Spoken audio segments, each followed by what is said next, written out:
Bonjour à vous tous. Je suis très heureuse je ne vais pas vous dire de présenter Jean-Pierre Coff, de recevoir Jean-Pierre Coff aujourd'hui sur cette grande agora. Alors, Jean-Pierre Coff, vous le connaissez tous, bien évidemment. Je suis sûre que beaucoup d'entre vous l'aiment parce que j'ai vu que les signatures allaient bon train. Vous avez un clone qui vous remplace pendant que vous n'êtes pas sur le stand. Il est irremplaçable.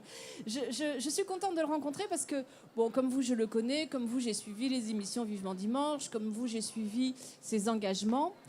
Et en lisant un tout petit peu sa biographie, je me suis aperçue que, j'allais dire que c'était un obsédé du produit, que c'était obsessionnel depuis son plus jeune âge. Et ça vient probablement, Jean-Pierre, de vos racines. Oui, vous savez, d'abord, dès l'instant où on est issu d'une famille pauvre, voire même très pauvre, on est obligé de faire attention. Et en plus, moi, quand je suis né, mon père était à la guerre. Ensuite, il n'en est pas revenu puisqu'il a été tué.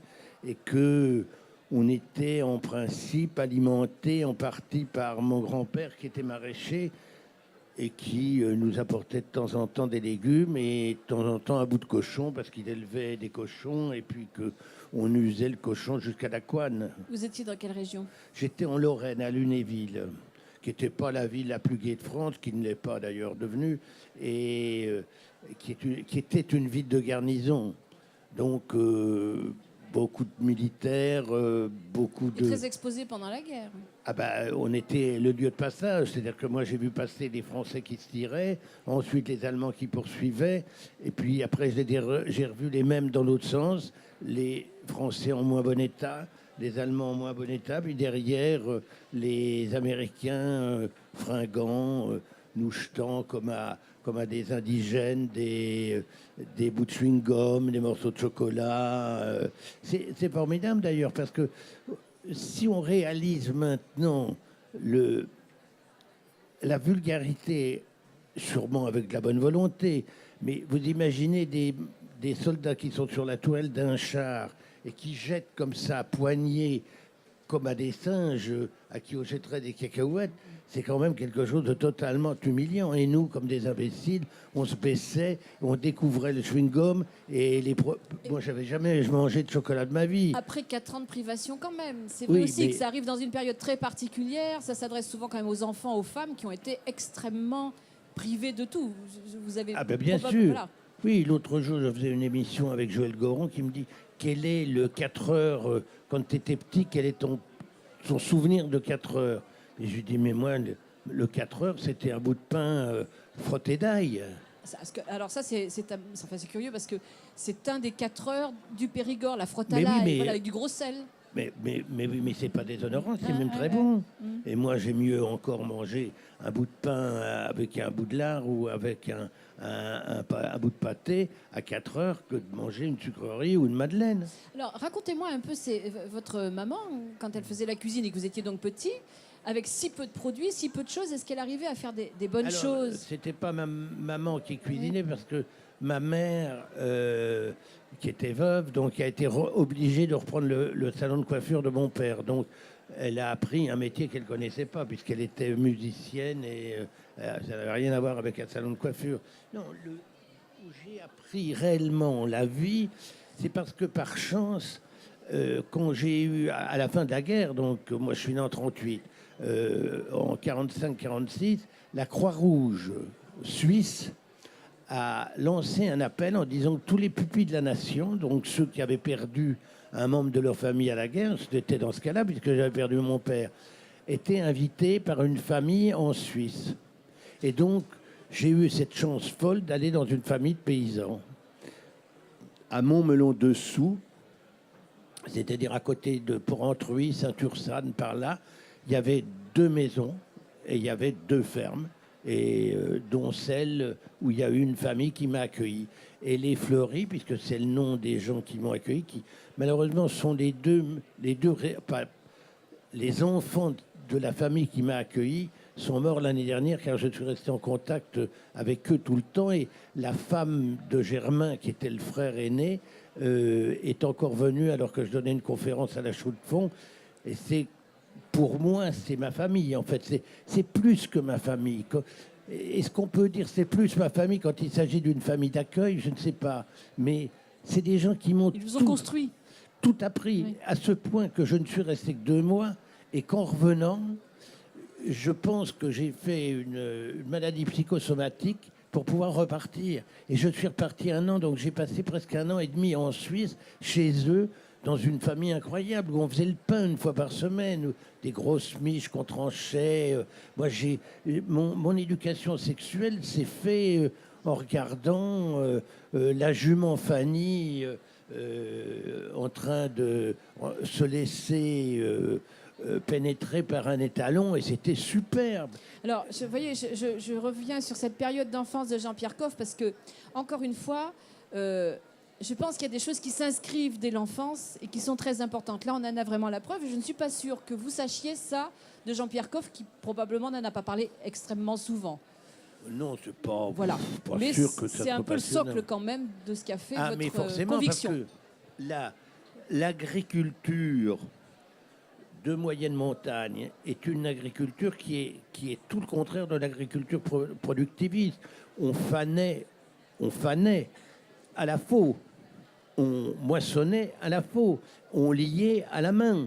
On mettait les bottes les gerbes sur une charrette tirée par un cheval, et on allait dans la montagne pour traire les bêtes.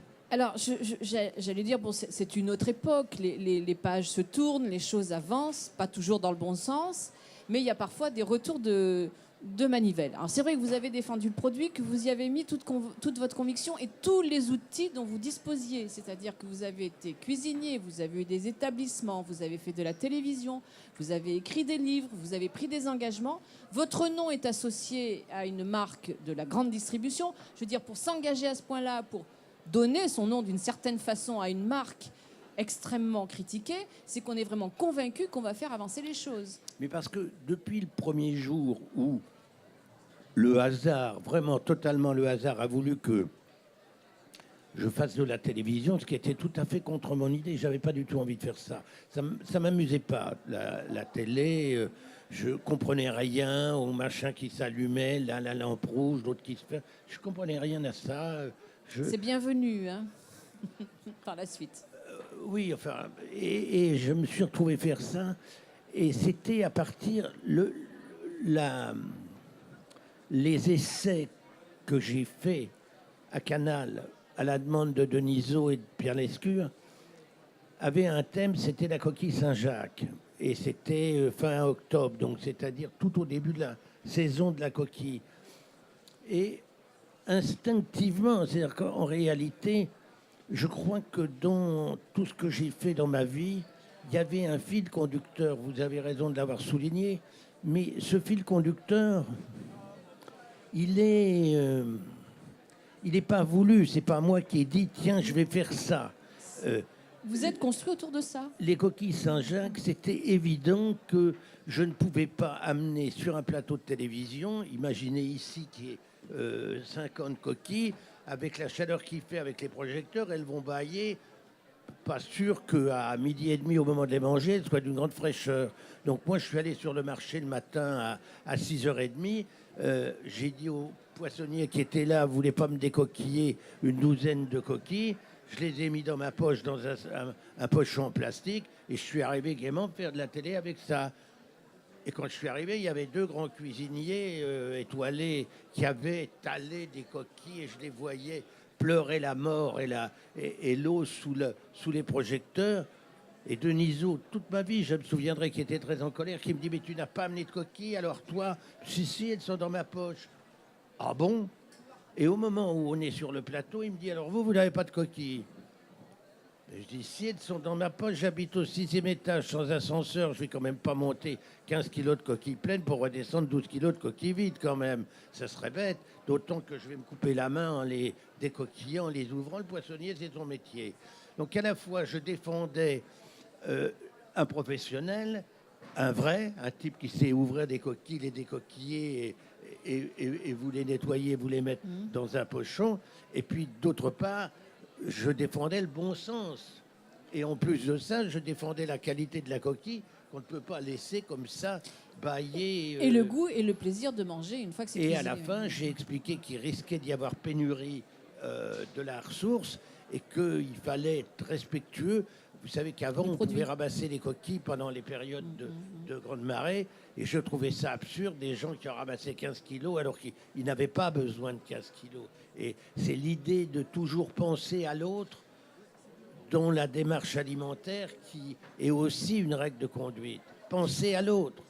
Alors, donc ça, c'est ces premiers pas de télévision. Vous êtes dans cette ligne depuis toujours.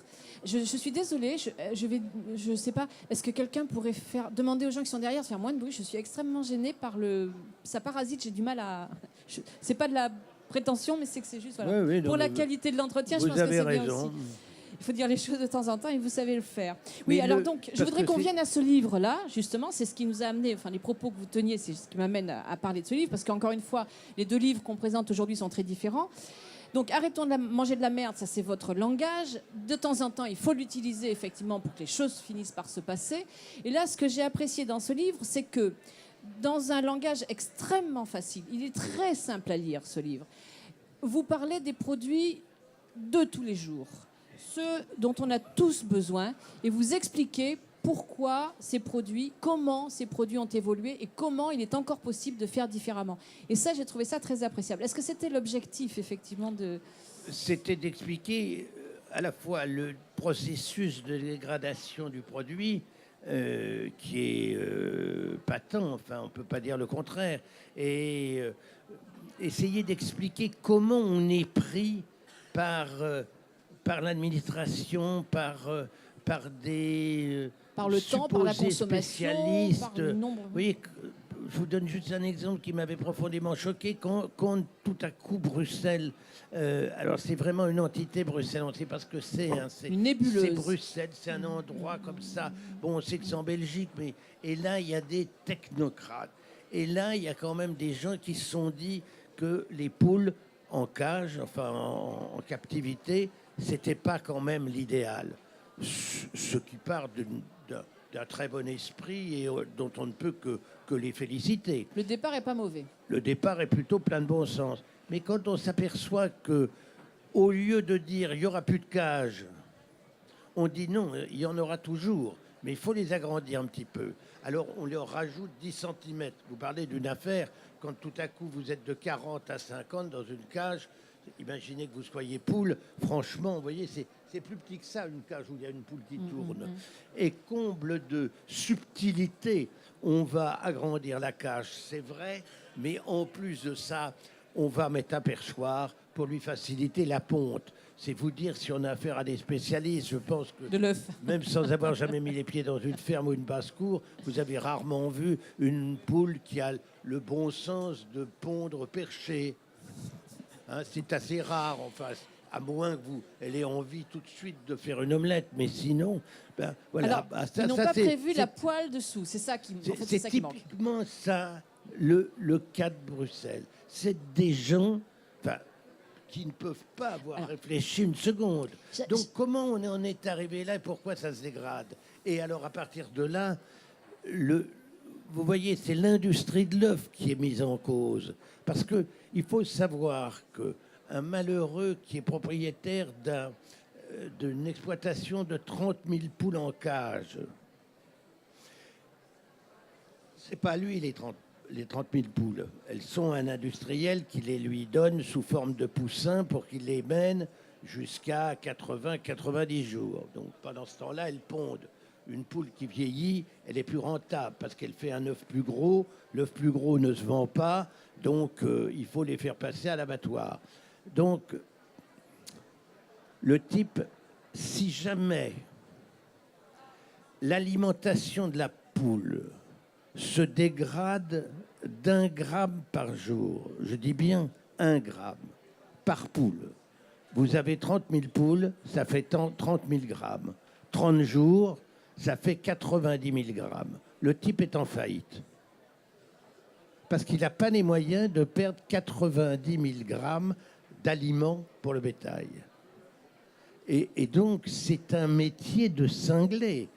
ces gens-là devraient être décorés. C'est impensable. Ils sont pris dans un engrenage Vous imaginez? dont ils ne peuvent pas s'extraire. C'est la et machine. qui contribue à dégrader le produit, Mais oui. la vie des gens, etc. Alors, là, on vous donne l'exemple de... Enfin, Jean-Pierre Coff vous donne l'exemple de l'œuf. Ce livre est constitué d'un ensemble d'exemples comme ça. C'est-à-dire qu'après, quand on va au supermarché, quand on va n'importe où d'ailleurs, on consomme un petit peu différemment. En tout cas, on a une petite idée de ce qui se passe. Oui, moi je pense que... Parce que l'œuf, finalement, qu'il soit bio, qu'il soit issu de poules en cage, je ne suis pas sûr que sur le plan organoleptique, il y ait une très grande différence. Moi, ce qui me paraît bien, c'est d'acheter un œuf au minimum de plein air. Parce que c'est vrai qu'on plaisante avec les poules de plein air, mais il suffit d'aller visiter une exploitation et là, vous avez une barrière, vous avez une trappe derrière lesquelles elles sont et à un moment donné, la trappe se lève, il est 9 heures, elles sortent la tête, elles voient s'il fait beau ou pas et s'il y a du beau temps, tout le monde sort, les 30 000 sont dehors, elles commencent à cavaler. Donc c'est plutôt pas mal qu'elles puissent aller gratouiller. On va dire un tout petit mot, parce que vous le savez, hier, ceux qui sont arrivés par cette entrée, ce qui est l'entrée normale, je crois qu'il n'y en a pas d'autres, ont vu quelques manifestants assez clairsemés contre ce qu'on appelle TAFTA. Jean-Pierre Coff est allé les voir. Donc je pense que, vous voyez, quand je vous dis que chaque instant de sa vie, ou presque, sont consacrés ou est consacré à cette lutte, ça passe par plein de canaux, et en particulier par le fait de rencontrer les gens aussi. Mais non, mais pourquoi je viens là et pourquoi j'ai beaucoup de plaisir à venir dans les salons, c'est parce qu'on rencontre des gens et que le questionnement des gens fait que vous avancez parce que vous avez vous-même envie d'y apporter la réponse. Et souvent, le questionnement vous pose vous-même un questionnement. Et c'est ainsi que le schmilblick avance. Mais le TAFTA, ça concerne tout le monde. Parce que si demain... Alors, bon, je crois que effectivement, on a tendance toujours à exagérer. Est-ce qu'on va manger des poulets à l'eau de Javel? Est-ce qu'on va manger du porc machin? Est-ce qu'on peut déjà faire beaucoup plus mal que ce qu'on trouve de médiocre chez nous? Je ne sais pas si les Américains y sont arrivés, mais c'est un règlement général. Pourquoi ne pas laisser à chacun son terroir, sa spécificité, son identité propre? Et pourquoi vouloir qu'il y ait les mêmes règlements d'un et de l'autre côté de l'Atlantique? Et pourquoi est-ce que tout ça se déroule dans le secret? C'est nous qui sommes concernés. Alors, je n'ai pas l'impression que quand on a voté pour être représenté à l'Europe, je n'ai pas l'impression que les candidats se présentaient en disant « je vais vous défendre contre l'annexion alimentaire des États-Unis ». Ça ne me paraît pas être ça. Donc, est-ce que les gens qui sont en Europe et qui discutent de ce problème très vaste et très grave pour nous, est-ce que véritablement on leur a dit ben, vous avez le droit, on vous donne l'autorisation de discuter pour notre compte? Non, il faut que nous, citoyens, nous soyons avertis de ce qui se trame apparemment dans le plus grand secret derrière notre dos. Et je suis étonné que notre ministre de l'Agriculture, M. Le Foll, qui est par ailleurs un homme qui connaît bien les arcanes de Bruxelles, ne nous informe pas régulièrement du cheminement des négociations pour voir si on est dans le vrai ou pas et si on va comment on va être traité et qu'est-ce qu'on va manger dans 10 ans. Jean-Pierre, sur ce thème-là, on va faire la transition, si vous le voulez bien, parce qu'on n'a qu'une toute petite demi-heure, mais je pense que c'était important que nous vous entendions exprimer effectivement le fond de votre pensée et de votre travail, parce que c'est un vrai travail. Les livres, il y en a quand même un grand nombre. Les émissions de télé, ça se fait pas comme ça se travaille et ça se prépare. Les salons du livre, votre présence, là, ça fait 3 jours que vous êtes là, c'est quand même une présence sympathique et surtout vraiment très honnête et très, très, très engagée. Alors, je voudrais qu'on parle maintenant du deuxième livre, qui est... Alors, je rappelle celui-ci, hein, c'est Jean-Pierre Coff, donc Arrêtons de manger de la merde. Le titre est simple à retenir, mais il est surtout vrai, donc c'est Flammarion. Et donc, on va parler maintenant de celui-ci, toutes les recettes de Vivement Dimanche prochain. Toujours chez Flammarion, toujours Jean-Pierre Coff. Alors, j'avais dit que pour faire la transition, ça serait amusant de partir de ce que... Alors, vous allez peut-être rappeler le principe. À Vivement Dimanche, chaque invité vous demande de réaliser une... Alors, non, c'est plus plus simple en réalité, plus complexe que ça, c'est que par principe, j'appelais chaque invité en lui disant, voilà, vous venez, il y a une séquence, qu'est-ce que vous avez envie de manger ce jour-là? Qu'est-ce qui vous ferait plaisir? Et souvent, c'est le pain perdu de ma maman, de Danny Boone, c'est toujours la terrine le terrine de foie blond de la maman, de Dave. Lavilliers. Il y a toujours une connotation ma maman derrière. Ou alors,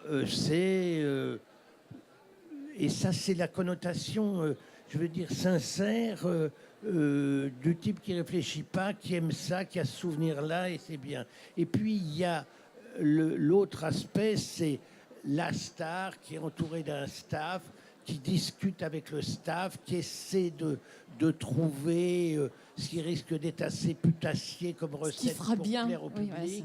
voilà, Qu'est-ce qu'on pourrait bien faire? Ça serait pas mal si on faisait ça, donc qu'est-ce que tu en penses? Et puis il y a style Vanessa Paradis ou Roger Hanin qui s'en foutent. Il y en a un qui demande du caviar et l'autre qui demande des truffes. Et bon, le caviar. Qui assume. Mais non, mais le caviar, je vais tourner à Neuvic à côté, et je leur montre comment ça se produit. Et le caviar, il n'y en a pas sur le plateau. Et Vanessa Paradis, je lui fais des truffes au chocolat. Et je lui dis, cette petite émission n'a pas de moyens, donc vous vous contenterez d'une douceur. Puis voilà, puis on n'en parle plus. Alors donc, la transition entre le premier livre et le second, il n'y avait pas d'obligation de la faire, mais si quand même, parce que c'est la suite, ça va très bien ensemble finalement. Je l'ai trouvé au travers des frites de Miu Miu. Miu Miu demande des frites. Alors en principe, des frites, c'est simple. Pas tant que ça. Pas tant que ça. Alors, bon, à faire, non, il faut expliquer qu'il y a une qualité de pommes de terre, qu'il y a plusieurs fritures, qu'il y a plusieurs façons de les faire, qu'il y a plusieurs noms. Il y a la pomme Pont-Neuf, il y a la pomme Chatouillard. C'est quoi la pomme Chatouillard? C'est un appareil dont moi-même, je n'arrive pas à me servir. Je me suis ridiculisé chez Sophie Davant en amenant l'appareil qui s'appelle un chatouillard. C'est un monsieur, il s'appelle Chatouillard. C'est l'appareil le plus con de la Terre. Il faut l'éplucher d'abord, la pomme de terre. Et vous mettez une tige au milieu, et puis vous tournez. Et ça fait une sorte de grosse fleur. Vous savez, comme une taillure de crayon. Un peu, voilà. Et ça, vous le mettez dans la friture. Et alors, il faut d'abord réussir à planter la pomme de terre, le pic dans la pomme de terre tout le long. Ça ne se fait pas dans le sens de la largeur, mais dans le sens de la hauteur. Alors, quand vous avez une pomme de terre qui est haute comme ça, ce qui peut arriver dans une pomme de terre à frites comme une binge, eh bien, là, bonjour, Simone pourrait y arriver. Alors, il se trouve que Miu Miu, j'aime pas raconter ça, mais c'est ma copine de 40 ans. J'ai connu sa mère qui vendait des légumes dans les halles. Et Miu Miu, c'est la personne la plus simple de la Terre. C'est une fille, c'est une tapissière, quoi. Elle plante des clous, elle a fait des études pour ça. Et le hasard a voulu qu'elle rencontre Coluche, puis qu'elle devienne une star. Et quand elle a été invitée chez Drucker, je l'appelle et je lui dis, bon, tu es invité chez Drucker, qu'est-ce que tu voudrais que je te fasse?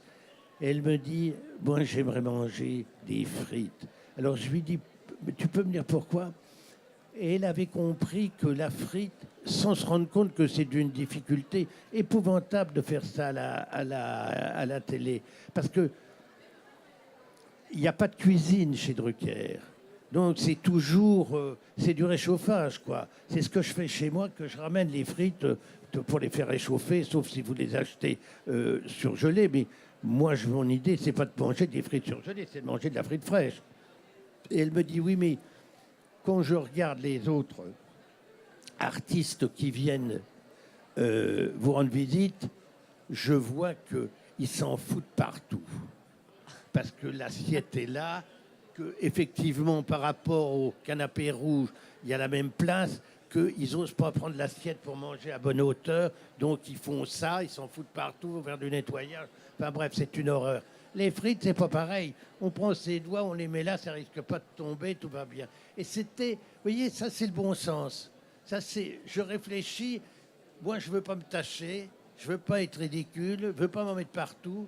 Je veux juste que ça soit simple et on va faire des frites. Et les frites, finalement, c'est vachement bon quand c'est bien fait, quand ça croustille, quand c'est fondant à l'intérieur, quand vous avez juste un petit voile de sel fin dessus et que vous êtes là, ça croque, puis tout à coup ça fond, puis que vous sentez que... Bah voilà, c'est une frite, quoi. Et là, on se régale. Là, on est dans le plaisir. Hein. Là, on est dans le plaisir. C'est pas des machins surgelés que vous avez dans tous les restaurants qui ont l'air de je sais pas quoi, d'une limande farinée où ça n'a pas de goût, où c'est sec, farineux, etc. Non, c'est le choix de la pomme de terre, c'est vachement important. Le choix de l'huile, la température de l'huile, ça c'est important. Et l'outil, maintenant on fait des frites fermées.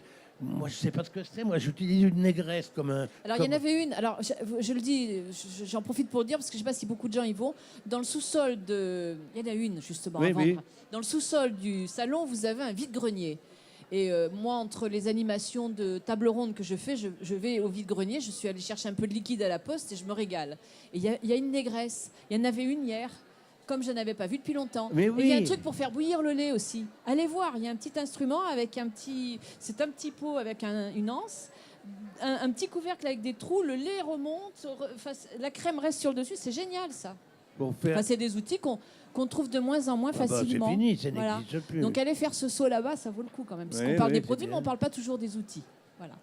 Et alors, bon, ça y est, hein, il nous reste 5 minutes. Ça a été vite. Hein. Je m'en faisais un monde, mais ça a été très vite. Merci. Donc, je voulais juste que vous me disiez un petit peu ce que vous avez découvert très rapidement des gens... Parce que la cuisine, la façon dont on mange, ce qu'on aime, ça raconte quand même beaucoup de choses sur ce qu'on est. Oui, mais vous voyez, les gens qui m'ont profondément déçu sont souvent des politiques, des gens qui font semblant de cuisiner, mais quand on les met au fourneau, on s'aperçoit que, bon, c'est pas exactement ça. Pourtant, la cuisine politique, ça existe, hein. Oui, mais ça, c'est de la tambouille, c'est plus de la cuisine. Un peu de respect pour la cuisine, quand même, chère madame. De la tambouille, c'est même souvent de la merde, il faut bien le dire. Et on en mange. La politique, et on en ingurgite, oui, sûrement plus qu'on ne voudrait. Mais non, moi j'ai été profondément déçu par Rachida Dati, par exemple, qui ne savait pas ce qu'elle voulait, qui change d'avis, qui refuse son identité finalement. Elle est algérienne, ben, la belle affaire, c'est pas plus emmerdant que d'être français, c'est son identité, c'est très bien. Et dire, ah ben non, je veux pas qu'on me prenne pour une Algérienne, donc faites-moi un bœuf, du bœuf, comme si c'était plus français du bœuf que du zébu. Et à l'heure où elle est emmerdée, c'est que tout à coup, je dis, d'accord, on va faire un bœuf aux carottes. Elle ne réfléchit pas, je pense que c'est la réalité de son existence, et elle ne réfléchit pas, et tout à coup... Sur le plateau... Elle vient de quitter, elle était là, elle vient de partir, je ne comprends pas pourquoi. Hein. Ça m'est complètement égal, elle sait ce que je pense d'elle. Et je n'en pense pas que de bien parce que j'ai des preuves de sa médiocrité. Et bœuf aux carottes, et quelqu'un lui dit, mais pourquoi vous avez choisi bœuf aux carottes, vous n'êtes pas ministre de l'Intérieur? Elle ne fait pas tout de suite le rapport entre bœuf carottes, les flics et le truc. Elle a l'air d'une gourde, et ça m'amuse formidablement. Alors, puisqu'on parle de politique, il y a eu un petit ratage quand même avec... Un ratage énorme, une connerie de ma part. Vous savez à qui je pense? À Hollande, ouais. Président, oui, un truc... On va terminer là-dessus. Un truc absolument fou. Je dis... vous voyez, 10 ans, je suis resté chez Drucker, donc pas un jour, pas une fois, pas une semaine, je n'ai... à 3 semaines d'intervalle, téléphoner à l'invité, puisque les programmes sont faits 15 jours ou 3 semaines à l'avance. Tout le monde, que ce soit Carole Bouquet, n'importe. J'ai appelé tout le monde. Et Hollande, qui n'était pas président de la République, qui n'était pas candidat même à l'époque, est invité, et je ne l'appelle pas. Et je décide volontairement de ne pas l'appeler en me disant qu'est-ce que je vais m'emmerder à téléphoner à Hollande. Il est de Corrèze, il va me faire le coup du chou farci. C'était évident dans ma tête. Quand on a reçu Madame Chirac, elle Elle me dit, oh, vous auriez reçu mon mari, vous auriez fait du chou farci. Mais moi, je ne sais pas casser un œuf. Alors, qu'est-ce que je peux faire? Ben, je dis, vous allez faire une omelette, comme ça, on va apprendre à casser les œufs ensemble. Et donc, Hollande, je ne l'appelle pas. Et j'étais très content de moi, bêtement. Et je prépare mes choux farcis chez moi. Et j'amène ma cocotte. Et j'étais content. Et je vais le saluer avant le début de l'émission. Il me dit, alors, qu'est-ce que vous avez préparé? Ah, je lui dis, chut, c'est quelque chose, vous allez vous régaler. Hein. Jusqu'au bout, là. Hein. Jusqu'au bout. J'étais très content. Et puis, j'arrive sur le plateau. Et Michel Drucker, qui ne peut pas s'empêcher de piquer l'effet de quelqu'un, en tout cas de son partenaire, dit, ah, alors il t'a préparé, François, le chou farci. T'aimes ça? Non. J'en ai jamais mangé, j'aime pas ça et je veux pas en manger. J'étais là avec mon chou, vous imaginez, comme j'ai eu l'air d'un con, j'étais terrorisé. Donc je me suis levé, je suis parti, parce que je trouvais qu'il n'y avait pas d'autre issue que de faire semblant, faire une fausse sortie pour qu'ils viennent me rechercher. Et c'est ce qu'ils ont fait. Et donc on a ri. Et après, chaque fois que je le revoyais, ça pouvait arriver que je le rencontre. Je lui disais, il était candidat à ce moment-là. Je lui ai dit, vous allez voir, vous aurez du mal à être élu parce que les gens qui n'aiment pas le chou farci, ah, il y a des freins. En fait, tous les gens qui aiment le chou farci n'ont pas fait attention à ça il y a 2 ans et demi. Je vous remercie beaucoup. On est obligé de s'arrêter. On continuerait des heures et des heures. Un mot. C'est pas le dernier. Hein. J'ai fait depuis un livre qui s'appelle Dessert après-midi parce que il y a quelques années, j'avais fait un livre qui s'appelait Le plaisir à petit prix. C'était mon obsession.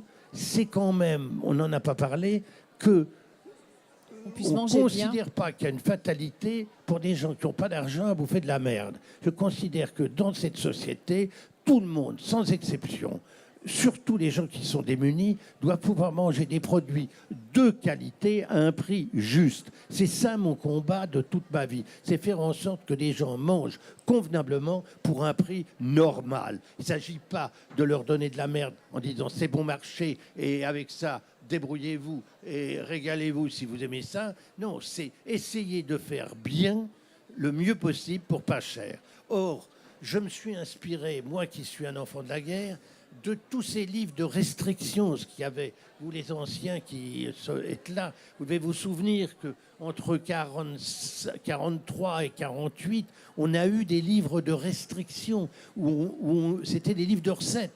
Et moi, je me suis inspiré de ces livres de recettes pour faire des recettes, pour essayer d'améliorer les produits actuels pour que tout le monde puisse manger correctement. Et donc, j'ai fait ce livre de dessert à petit prix, à prix mini, pour qu'on ne soit pas privé du péché de gourmandise, puisque le nouveau pape n'a pas encore décidé d'abroger cette stupidité de faire de la gourmandise un péché. Ça sera le mot de la fin. Je vous remercie beaucoup, Jean-Pierre Coff, d'avoir été parmi nous. Voilà les 2 livres que vous trouverez sur le salon. Et si vous regardez à l'intérieur de chacun, vous trouverez aussi tous les autres livres que Jean-Pierre a écrits. Merci 1000 fois.